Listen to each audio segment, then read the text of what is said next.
बाबासाहेब आंबेडकर, भारताच्या राज्यघटनेचे एक महान शिल्पकार. डॉक्टर आंबेडकरांनी आपलं सारं आयुष्य पददलितांना न्याय आणि समता मिळवून देण्यासाठी वेचलं.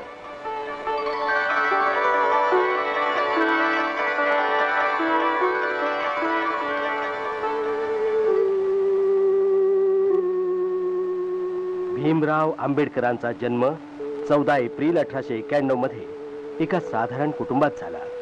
त्यांचे वडील सैन्यात सुभेदार होते. बाबासाहेब हे त्यांचं 14वं अपत्य.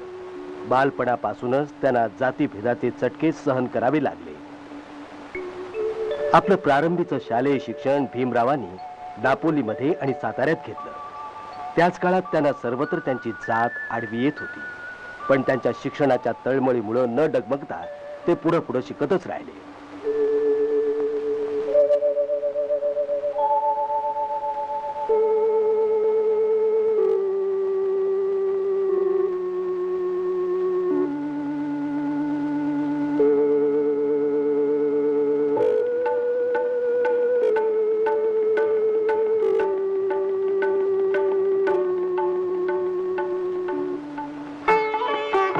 त्यानंतर आपल्या कुटुंबियासह ते मुंबईला आले. निरनिराळ्या संकटांशी सामना देत आंबेडकरांनी शिष्यवृत्त्या मिळवून शाळेतून कॉलेजापर्यंत मजल मारली.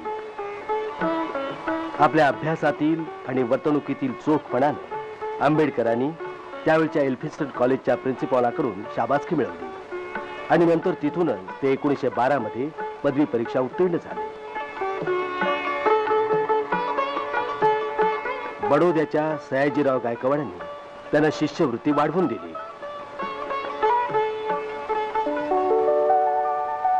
त्यामुळे ते न्यूयॉर्क इथल्या कोलंबिया युनिव्हर्सिटीत गेले.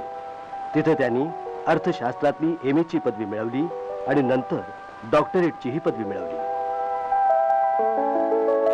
भारतात परतल्यावर आंबेडकरांनी सिडनहॅम कॉलेजात नोकरी धरली. या नोकरीत मिळालेल्या पैशामुळे त्यांना पुढे इंग्लंडमध्ये जाऊन अर्थशास्त्र आणि कायद्याचा अभ्यास पूर्ण करायला मिळाला. एकीकडे कुटुंबाची जबाबदारी सांभाळत असताना दुसरीकडे जातीयवादी गुलामगिरीच्या बेड्यात तोडून टाकण्यात ते गुंतले होते. वेगवेगळी संकट पार करीत आंबेडकर अखेरीला बॅरिस्टर झाले. 1924 मध्ये मुंबईच्या हायकोर्टात त्यांनी कामाला सुरुवातही केली. मुंबई विधानसभेचे एक सदस्य म्हणून सार्वजनिक क्षेत्रात त्यांची कामगिरी सुरू झाली होती. आंबेडकरांच्या जीवनाची संगती पददलित वर्गाशी जोडली जाते.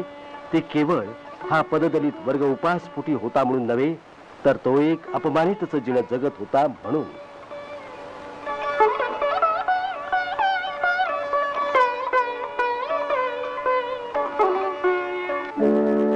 आता वेळ आली होती कृती करून दाखवण्याची. महाडमधलं 14 तळ, वास्तविक हे तळ सर्वांसाठी खुलं होतं. तरीही सवर्ण हिंदूंनी ते खासगी मालकीचं असल्याचा दावा केला. हरिजनांना या तळ्यावर पाणी भरण्याची मनाई करण्यात आली. 1927 मध्ये आंबेडकर आणि त्यांच्या अनुयायांनी या अन्यायाविरुद्ध सत्याग्रहाचा मार्ग अवलंबला. प्रसंगी प्रकरण कोर्टातही गेलं. आपण सर्वजण तळ्यावर जाऊन आपली ताण लागू आणि म्हणून निरीक्षण थिएटर मधून उभ्या पेठेने तामटाळीनं सहाबरी घाटावरून शेवटी कोर्टानं हरिजनांची मागणी मंजूर केली. आंबेडकरांचा विजय झाला. अस्पृश्यतेविरुद्ध त्यांनी बंडाचं निशाण उभारलं. त्यासाठी प्रचाराचं योग्य साधन म्हणून वर्तमानपत्र काढणं हाच एकमेव मार्ग आंबेडकरांपाशी होता. बहिष्कृत भारत या मराठी पाक्षिकातील संपादकीयात त्यांनी हिंदू धर्मावर कोरडे उठले. आपल्या सुरुवातीच्या काळात आंबेडकरांनी जी पदं भूषवली होती त्यात मुंबईच्या सरकारी लॉ कॉलेजात प्रिन्सिपॉल होण्याचं भाग्य त्यांना लाभलं. त्यांच्या बुद्धिमत्तेचा केवढा हा मोठा गौरव.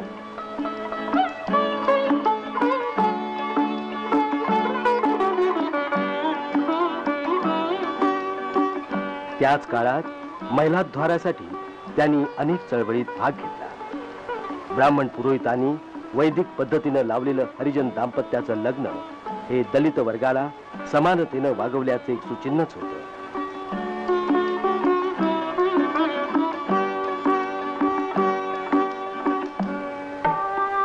आता डॉक्टर आंबेडकर दलितांचे पुढारी बनले, ते दलितांचे बाबा झाले, त्यांचा एक आधार बनले. मुंबई मधलं आंबेडकरांचं घर, राजगृह त्यांच्या अनेक चळवळींचं प्रमुख केंद्र बनलं. डॉक्टर आंबेडकरांना ग्रंथांचा भारी शौक. फुरसतीच्या क्षणी ते लेखन वाचनात दंग राहत. त्यांनी जवळजवळ 11 ग्रंथांचं लेखन केलं.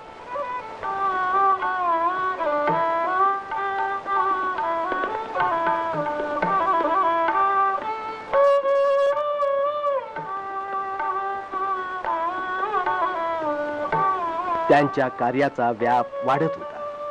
आर्थिक आणि सामाजिक न्याय याविरुद्ध लढण्यासाठी त्यांनी चांगले कार्यकर्ते एकत्रित केले.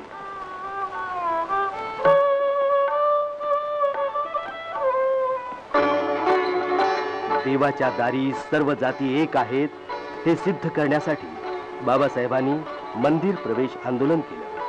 1930 मध्ये डॉक्टर आंबेडकरांनी हरिजन आणि इतर मित्रांसमवेत नाशिकच्या काळाराम मंदिराच्या प्रवेशासाठी एक मोर्चा काढला.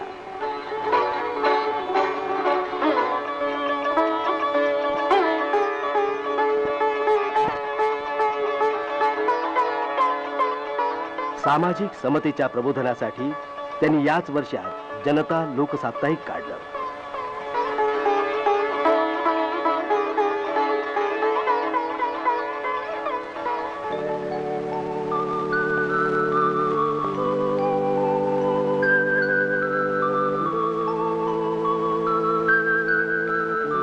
डॉक्टर आंबेडकर लंडन मधल्या 3ही गोलमेज परिषदेला प्रतिनिधी म्हणून गेले. तिथं त्यांनी हरिजनांसाठी वेगळ्या निर्वाचन क्षेत्राची मागणी केली. परिणामी 1932च्या ऑगस्टमध्ये भारताला कम्युनल अवॉर्ड देण्यात आलं.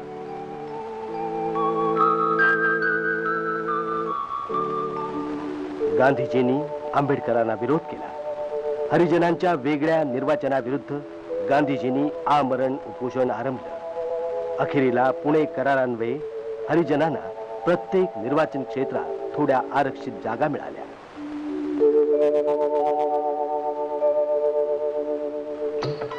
आंबेडकरांनी एका सार्वजनिक सभेत सांगितलं की जातपातीनं पीडित झालेल्यांनी आपल्या मुक्ततेसाठी हा हिंदू धर्म सोडायलाच हवा, त्याशिवाय गत्यंतरच नाही. आता राजकीय क्षेत्रात बाबासाहेबांची क्षितिज वाढली होती.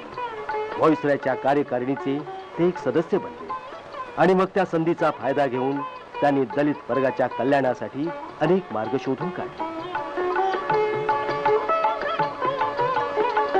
नव्या योजनांच्या अंतर्गत दलित वर्गाच्या शिक्षणासाठी त्यांनी बराच पैसा जमा केला आणि सरकारी नोकऱ्यातील जागा राखून ठेवण्याची व्यवस्था केली.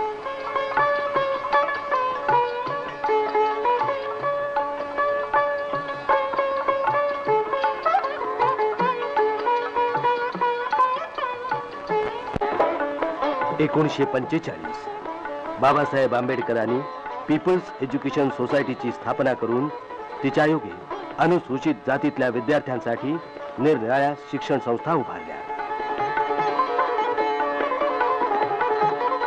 स्वतः शिक्षण तज्ञ असल्यानं डॉक्टर आंबेडकरांना हे ठाऊक होतं की अखेरीला ज्ञानानंच मुक्ती मिळते. जातीयवादाच्या शापानं दलित वर्गाला पार अज्ञानाच्या दरीत ढकलून दिलेलं होतं.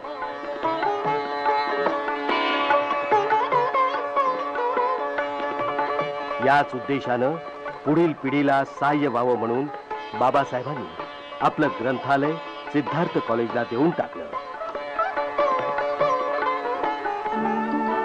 स्वातंत्र्य लढ्याचा शेवटचा अंक चालू होता. क्रिप्स मिशननं भारतीय राजकारणाची समस्या सोडवण्याचा प्रयत्न केला, परंतु जवळजवळ सर्वच नेत्यांनी त्यावर बहिष्कार टाकला.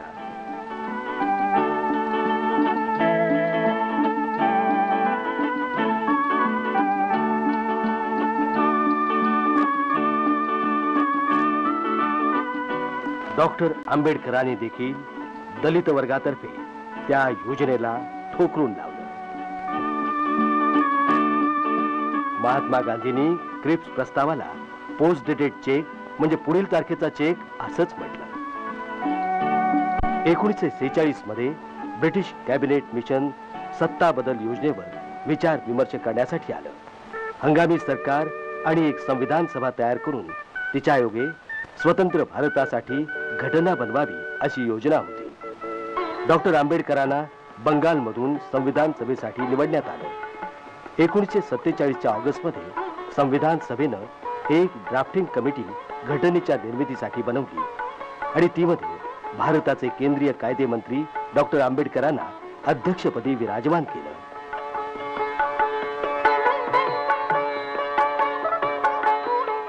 संविधान सभेत बोलताना डॉक्टर आंबेडकर म्हणाले, जोपर्यंत अंतिम उद्देशाच्या प्राप्तीचा प्रश्न आहे तोपर्यंत आपल्यातील कुणालाही कुणाचा संशय येता नये.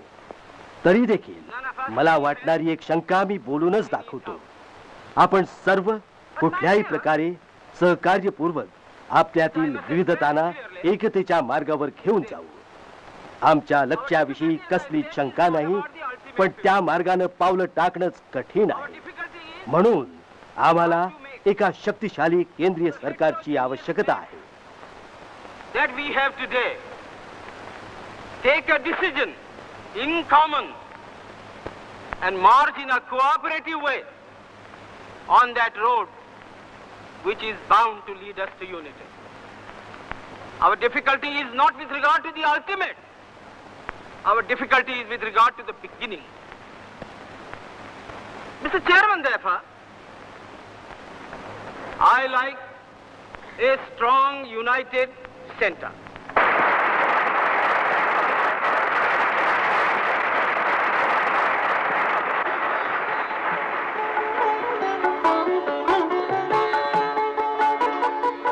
त्रिवार वाचन केल्यावर संविधान सभेनं भारतीय घटनेचा स्वीकार केला.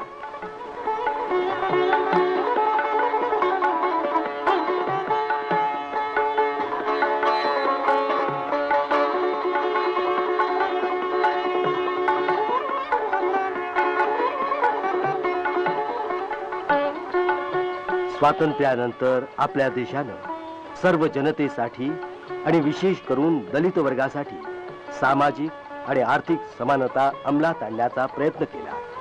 अस्पृश्यता नष्ट करण्यात आली. इतकंच काय, अस्पृश्यता मानणं हा गुन्हा ठरवला गेला. आता अनुसूचित जातीच्या विद्यार्थ्यांसाठी IAS परीक्षेच्या शिक्षणाचं एक खास केंद्र देखील उघडलेलं आहे. भारतीय गणराज्याचे पहिले कायदा मंत्री होते डॉक्टर आंबेडकर. केंद्रीय कायदा मंत्री या नात्यानं डॉक्टर आंबेडकरांनी हिंदू कोड बिल अंमलात आणलं.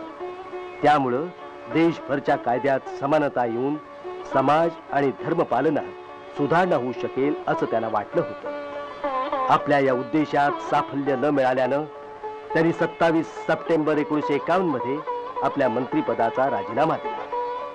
डॉक्टर आंबेडकरांचा सन्मान करण्यासाठी कोलंबिया विश्वविद्यालयानं त्यांना डॉक्टरेट ऑफ लॉ ही पदवी दिली. महात्मा गौतम बुद्धाच्या संदेशाप्रत बाबासाहेबांना त्यांच्या बालपणापासूनच एक प्रकारची आस्था होती. त्यासाठी त्यांनी बुद्धाचा मार्ग चोखाळला. 1956 मध्ये महात्मा बुद्धाची 2500वी महानिर्वाण जयंती होती. त्याच वर्षी 14 ऑक्टोबरला दसऱ्याच्या सुमुहूर्तावर बाबासाहेबांनी बुद्ध धर्माची दीक्षा घेतली. काम अहोरात्र काम अशा या प्रदीर्घ मेहनतीमुळे आणि संघर्षामुळे बाबासाहेबांच्या प्रकृतीवर ताण पडला आणि शेवटी 6 डिसेंबर 1956चा दिल्लीतला तो काळा कुट्ट दिवस उजाडला. वयाच्या 65व्या वर्षी काळानं बाबांना आपल्यापासून हिरावून नेलं. मुंबईमध्ये शोकाकुल जनतेचा एक महासागर उफाळला त्यांच्या लाडक्या बाबांना अखेरचा निरोप देण्यासाठी. दलितांचे बाबा, गोरगरिबांचे कनवाळू बाबा महानिर्वाणाला निघाले. बुद्धम शरणम गच्छामि, धम्मम शरणम गच्छामि.